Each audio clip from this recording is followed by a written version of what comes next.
Black Ops 3 was released back in 2015, making it 7 years old now. For reference, I was in 8th grade when this game first came out. I graduated high school in the year 2020, so yeah, it's old. Now, back in my 8th grade year, I actually broke my hip, which is still crazy to think about. So, needless to say, with a broken hip that took several months to heal, I had a lot of time on my hands. So much time, in fact, that I put almost 60 days into Black Ops 3 if I remember correctly. That's almost 1,500 hours. Now, for some people, that might not be a lot of time, but for me, that was a crazy amount of time to put into a game within a couple months. Black Ops 3 was not only my most played Call of Duty, but probably my most played game of all time, other than maybe Resident Evil 4 and 5. Now, given those 1,500 hours I put into the game weren't all played on zombies, part of those hours were spent playing the campaign and the multiplayer as well, but I did play a lot of zombies. On my old Xbox account where I played the game at the time, I was not only a prestige master on zombies, but I also completed all the Easter eggs on every map. So needless to say, I have a lot of experience playing zombies in Black Ops 3. It was, in my opinion, the best COD zombies there was, and still is even to this day. While I don't play the game as much as I did many years ago, I still enjoy playing it from time to time. So how, even 7 years later, do I still enjoy playing Black Ops 3 Zombies and still think it's the best COD Zombies there is? Well, while nostalgia plays a big role in my opinion, the game itself is arguably one of the best in the series in a lot of other people's opinions as well. So there has to be a reason for the amount of praise it gets. That brings me to my first point. The story that Black Ops 3 Zombies had was amazing.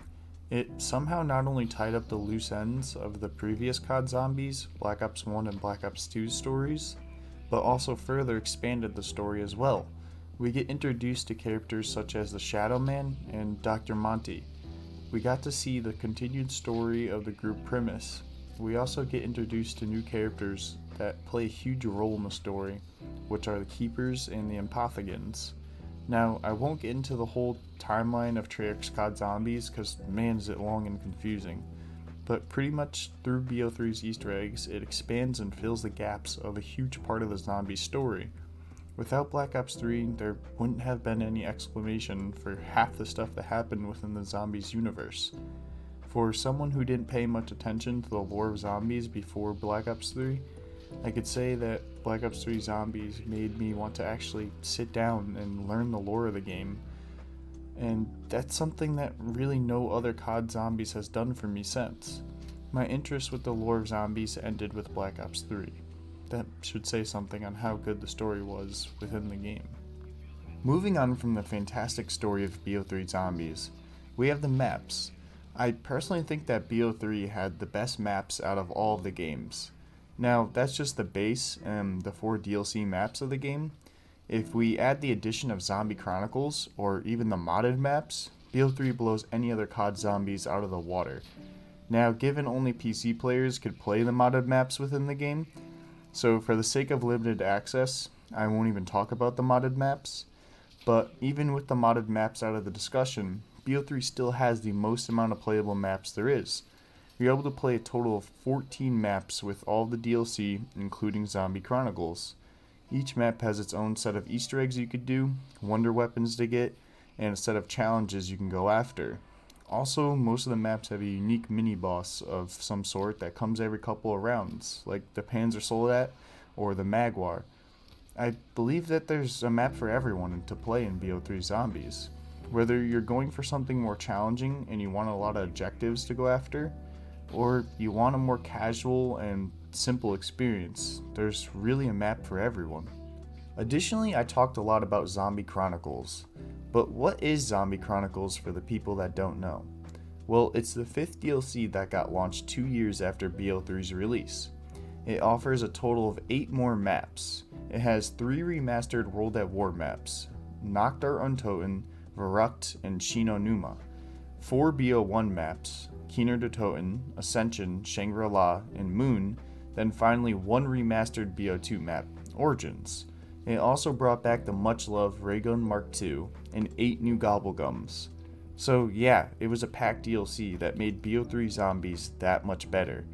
Being able to play the old maps, now remastered with BO3's new additions, made the maps somehow even more fun to play. Furthermore, BO3 Zombies brought the addition of gobblegums, which completely changed the way Zombies was played. Using a gobblegum could help you out in so many situations. For example, if you use the gobblegum like anywhere but here, it could potentially save your life. Or using the gobblegum like Perkaholic could literally set you up for the whole match. Gobblegums allowed you to do things that were never possible in Zombies. They not only helped the players out tremendously, but helped doing things such as Easter egg steps a hell of a lot easier. Gobblegums felt like the extra thing that Zombies needed to give you benefits that no perk or ability could. So the way Gobblegums work, for anyone who doesn't know, is you first are able to create a pack of 5 Gobblegums of your choice. I believe there's a total of 45 Gobblegums, which are divided into different rarities. There's the classic Gobblegums, which are obtained by ranking up and have infinite uses. Then there's the Mega Gobblegums that are obtained by using Liquid Divinium and have limited uses based on how many you have of that said Gobblegum. When you get into a match, you're able to go to the Gobblegum machine and purchase a Gobblegum. The first one is always free at the start of the round, but if you want another one, you have to pay for it. The Gobblegum machine would give you 1 out of your 5 Gobblegums you put within your pack. Then, once you eat the Gobblegum you're given, you could use its abilities for a set amount of time or uses. In addition to getting Gobblegums in BO3, they finally added a proper leveling system to Zombies. You could actually level up your rank and prestige once you hit the max rank if you so choose. They didn't stop there though. To make the leveling system even better, they put gun customization in for Zombies as well. So each level, you could unlock the ability to customize a certain weapon and be given the ability to level up that said weapon. For example, let's say at level 15 I unlocked the LMG, the BMR. Well, previously I was still able to use the BMR in Zombies, but now I'm able to customize the BMR as well as unlock attachments for it. I love this system, and I was so happy that BO3 finally put it in the game. Moreover, BO3 also added the ability to repack your weapons at the Pack-a-Punch machine. This allowed you to add an ability to your Pack-a-Punch weapon, such as Deadwire, which electrified a group of zombies, kind of like the Wonderwaff did. Repacking your weapon helped the guns to be a bit more stronger and useful. This allowed you to count on your gun a lot more to help you out of tricky situations or achieve high rounds, other than just relying on the wonder weapons. Speaking of wonder weapons, this game has a lot of them to get. Some you can obtain right out of the box, like the classic ray gun, while others you have to either complete a set of challenges, like the bows in Dreisendracht, or you have to build it, like the KT-4 in Zetsubou no Shima. Another useful tool that you could use to help you is the specialist weapons, like the Ragnarok DG4, which are pretty much gravity spikes. But these powerful weapons or abilities you could obtain seriously could help you out in a lot of situations. They're like the icing on the cake of tools in your arsenal you could use within Zombies.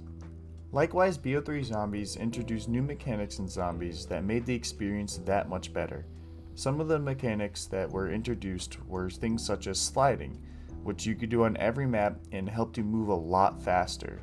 Then there's swimming, which is in some maps like Zetsubou no Shima, and even wall running on certain parts of maps, such as Shadows of Evil. While these mechanics didn't make or break the game, I still think they're worth mentioning. Finally, I want to talk about what really sealed the deal to make BO3 the best COD Zombies game there is in my opinion. I've already mentioned them a few times, but it's the Easter eggs within this game. While a lot of COD Zombies offered their own set of Easter eggs, BO3's were incomparable. Now, I'm not sure if it just boils down to nostalgia, but nothing could replicate what it felt like completing Easter egg in this game. It's truthfully one of the best feelings in the world to put a squad of friends together and research the ins and outs of a map to try to go after an Easter egg. They were so difficult, and it took so many games of trial and error to finally complete one.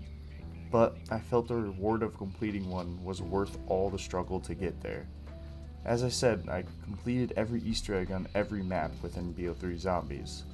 That's something I can't say I've ever done for any COD Zombies game, not only beforehand, but afterhand as well.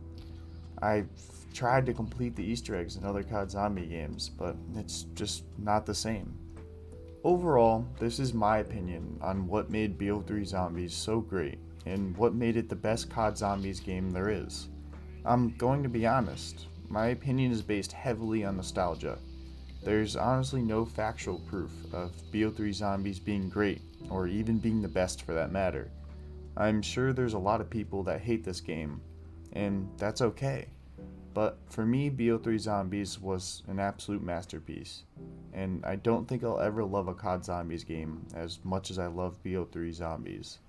With the combination of the story, the maps, what they added to the game, and the Easter eggs, BO3 Zombies will forever hold a special place within my heart.